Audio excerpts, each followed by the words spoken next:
If you're not careful, these avoidant patterns will make your anxiety worse. Are you a classic avoider? You know, putting things off to the last minute or maybe not even getting to them at all? If that's you, it's making your anxiety worse. I'm a licensed therapist, and here are 5 common avoidance patterns that makes your anxiety worse. Avoiding challenging situations. Procrastination and avoiding responsibilities. Avoiding social situations. Avoiding difficult emotions. And avoiding self-care. Avoiding challenging situations can be a common avoidance pattern. Now, I get it. You don't want to face the challenging situation. Maybe it's a difficult person. Maybe it's a difficult job. Maybe it's going somewhere or doing something that is just really hard. I get it. It's challenging. And so, of course, you want to put it off. You don't want to face it. But here's the thing, if you continue to avoid those challenging situations, they're not going anywhere. They're always going to be there. So confront it, do it, go there and face that fear, and it's going to alleviate that anxiety. Second one, some of you are procrastinators, right? Putting things off to the last minute, or you don't even get to them at all. Maybe it's going to class, going to work, cleaning around the house, doing laundry, doing your dishes. Yeah, you're thinking about it, right?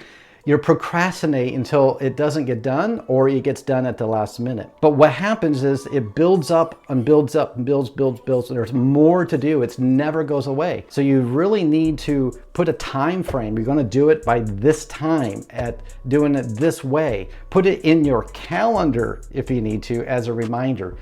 But the more you put off and procrastinate, the higher the anxiety gets. Third one, avoiding social situations. A lot of people avoid social situations because they're afraid of being embarrassed or saying something that people will laugh at, or maybe they'll do something that people will laugh at and they'll be embarrassing. And they want to avoid that at all costs. So if going to a party or going out with your friends or even in coworkers, if that brings a lot of fear, then you're avoiding social situations.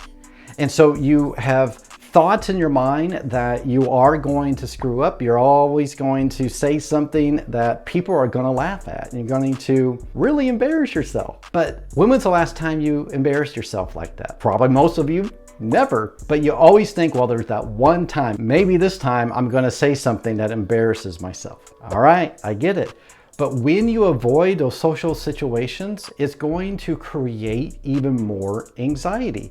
You're either going to regret by not going out with your friends and have FOMO, or you're going to be mad at yourself. Here, I did it again. I'm isolating myself. I wish I could go. I wish I can do that, but I just can't. So gradually exposing yourself to those situations is what's going to help you. Fourth one, avoiding difficult emotions. Avoiding or suppressing difficult emotions is pretty common for a lot of people. You don't want to feel the way you're feeling. So you bury it. You put it under a rug. You avoid it. You put it off. You pretend that everything's fine, but that's not fine. It's building up inside, it builds, and eventually it's going to explode or implode. So learn to express yourself. Write it down like you're writing to a friend of how you're feeling. And then eventually talk to a friend about how you're feeling. Learn to express it and not feel bad for feeling the way you're feeling. It'll just make your anxiety worse if you avoid your emotions. Fifth point, avoiding self-care. Neglecting your self-care is another avoidance pattern that will just make your anxiety worse. You say yes to everybody else, you say yes to everything else, but you say no to yourself. And then you don't have time. When you allow other things to take precedence over your self-care, your anxiety will increase. So learn to take some time for yourself. Maybe you go for a walk. Maybe you go to the gym. Maybe you just take a bath. Whatever it is, I want you to do something that maybe you've been putting off for too long for you. Do it just for you. And that's gonna help reduce your anxiety. All right, friends, thank you for watching. Keep working on your anxiety, and together we'll beat your anxiety.